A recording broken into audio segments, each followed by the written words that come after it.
اعوذ باللہ من الشیطان الرجیم بسم اللہ الرحمن الرحیم حرمت علیکم امہاتکم وبناتکم واخواتکم وعماتکم وخالاتکم وبنات الأخ وبنات الأخت وأمهاتكم التي أرضعنكم وأخواتكم من رضاعة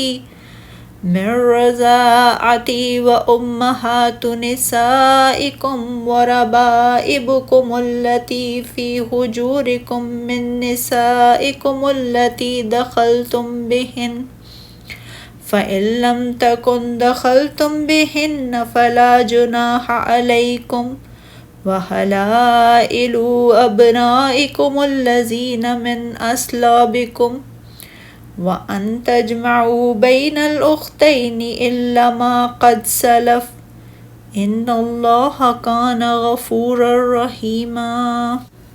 تم پر حرام کی گئی ہیں تمہاری مائیں اور تمہاری بیٹیاں اور تمہاری بہنیں اور تمہاری پھپھیاں اور تمہاری خالائیں اور تمہاری بھتیجیاں اور تمہاری بھانجیاں اور تمہاری وہ مائیں جنہوں نے تمہیں دودھ پلایا ہو اور تمہاری دودھ شریک بہنیں اور تمہاری بیویوں کی مائیں اور تمہاری وہ سوتیلی بیٹیاں جو تمہارے ہاں پرورش پائیں اور ان عورتوں کے پیٹ سے ہوں جن سے تم نے صحبت کی ہو، پھر اگر تم نے ان سے صحبت نہ کی ہو تو تم پر کوئی گناہ نہیں، اور تمہارے صلبی بیٹوں کی بیویاں اور تمہارا دو بہنوں کو جمع کرنا بھی حرام ہے، مگر جو پہلے گزر گیا سو گزر گیا، بے شک اللہ بہت بخشنے والا بڑا مہربان ہے۔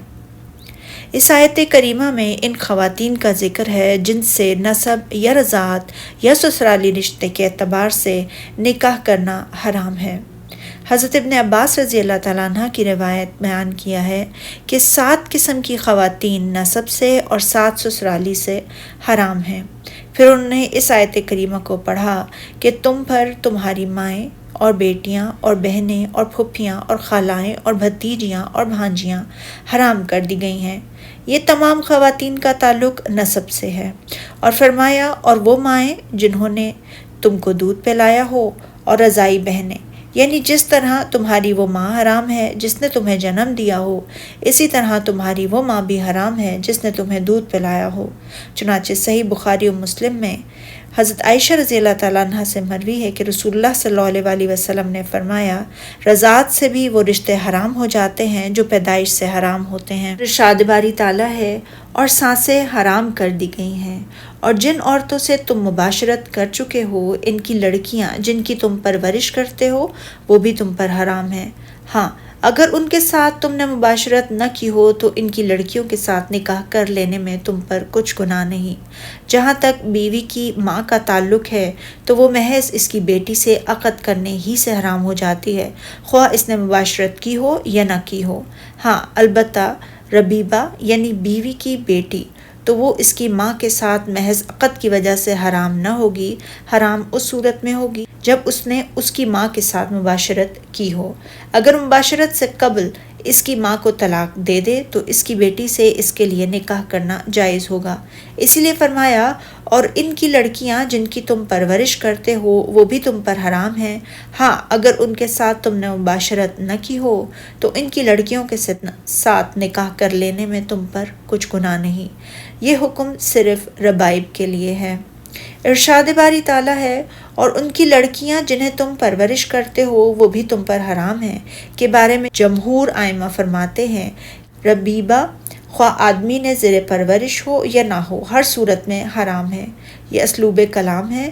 اس فرمان کے ساتھ اکثر و بیشتر صورتوں کے لحاظ سے کچھ ربیبہ زیادہ تر آدمی کے زیر پرورش ہی ہوتی ہیں، لہٰذا اس قید کا کوئی مفہوم نہیں کہ اگر پرورش میں نہ ہوئی تو پھر کوئی دوسرا حکم ہو، جیسا کہ ارشاد باری تعالیٰ ہے سورہ نور میں، اور اپنی لونڈیوں کو اگر وہ پاک دامن رہنا چاہیں تو بے شرمی سے بدکاری پر مجبور نہ کرنا، اس میں بھی شرط کا کوئی مفہوم نہیں۔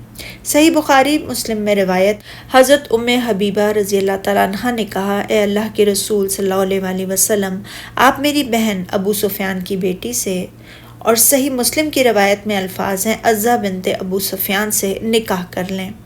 آپ صلی اللہ علیہ وسلم نے فرمایا کیا تم اس بات کو پسند کرتی ہو؟ انہوں نے عرض کی جی ہاں، مگر میں پہلے بھی اکیلی نہیں بلکہ آپ کی اور ازواج بھی تو ہیں۔ دراصل میں اس بات کو پسند کرتی ہوں کہ خیر و بھلائی میں میرے ساتھ میری بہن بھی شریک ہو۔ تو آپ صلی اللہ علیہ وسلم نے فرمایا مگر یہ میرے لیے حلال نہیں ہے۔ انہوں نے کہا یہ میں نے اس لیے کہا تھا کہ ہم نے سنا ہے کہ آپ ابو سلمہ کی بیٹی درہ سے نکاح کرنے کا ارادہ رکھتے ہیں۔ تو آپ صلی اللہ علیہ وسلم نے فرمایا ام سلمہ کی بیٹی درہ سے عرض کی جی ہاں۔ فرمایا کہ اگر وہ میرے زیر پرورش ربیبہ نہ ہوتی تو پھر بھی میرے لیے حلال نہ تھی، کیونکہ یہ میری رضائی بھائی کی بیٹی ہے۔ اور ارشاد باری تعالیٰ ہے اور تمہاری سلبی بیٹوں کی عورتیں، یعنی تمہارے ان بیٹوں کی بیویاں بھی تم پر حرام ہیں جو تمہاری اپنی پشتوں سے ہیں۔ اس سے وہ منہ بولے بیٹے خارج ہو گئے جن کو لوگ جاہلیت میں متنبع بنا لیتے تھے، جیسا کہ اللہ تعالیٰ نے فرمایا سورہ احزاب میں، پھر جب زید نے اس سے اپنی حاجت پوری کر لی تو ہم نے آپ سے اس کا نکاح کر دیا تاکہ مومنوں کے لیے ان کے منہ بولے بیٹوں کی بیویوں کے ساتھ نکاح کرنے کے بارے میں کچھ تنگی نہ رہے۔ نبی اکرم صلی اللہ علیہ وسلم نے جب زید کی بیوی سے نکاح کر لیا تو اس بارے میں مکہ کے مشرکوں نے باتیں کی تو اللہ تعالیٰ نے یہ وحی نازل فرما دی، سورہ احزاب، تمہارے لے پالکوں کو تمہارے بیٹے بنایا۔ نیز یہ آیت کریمہ بھی نازل فرمائی سورہ احزاب میں، محمد تمہارے مردوں میں سے کسی کے والد نہیں ہیں۔ ارشاد باری تعالیٰ ہے اور دو بہنوں کا اکٹھا کرنا بھی حرام ہے مگر جو ہو چکا سو ہو چکا، یعنی اس بات کو بھی تمہارے لیے حرام قرار دے دیا گیا ہے کہ دو بہنوں کو بیک وقت نکاح میں رکھو۔ اس طرح ملک یمین لونڈیوں کے طور پر بھی دو بہنوں کو اکٹھا رکھنا حرام ہے۔ ہاں البتہ زمانہ جاہلیت میں اس سلسلے میں جو کچھ ہو چکا اسے ہم نے معاف کر دیا ہے۔ یہ اس بات کی دلیل ہے کہ مستقبل میں اب دو بہنوں کو نکاح میں اکٹھا نہ رکھا جائے اور ماضی میں جو کچھ ہو چکا اسے بلا استثناء معاف کر دیا ہے، جیسے کہ اللہ تعالیٰ نے فرمایا سورہ دخان میں، وہاں وہ موت کا مزہ نہیں چکھیں گے سوائے ان کی پہلی موت کے۔ یہ اس بات کی دلیل ہے کہ جنت میں کبھی بھی ان کو موت نہیں آئے گی۔ تمام صحابہ و تابعین اور قدیم جدید تمام ائمہ اکرام اس بات پر اجماع ہیں کہ نکاح میں دو بہنوں کو اکٹھا کرنا حرام ہے۔ جو شخص دائرہ اسلام میں داخل ہو اور اس کے نکاح میں دو بہنیں ہوں تو اسے اختیار دے دیا جائے گا کہ ان میں سے ایک کو اپنے پاس رکھے اور دوسری کو یقینی طور پر طلاق دے دے۔ سبحانک اللہم و بحمدک، اشہد ان لا الہ الا انت، استغفرک و اتوب الیک۔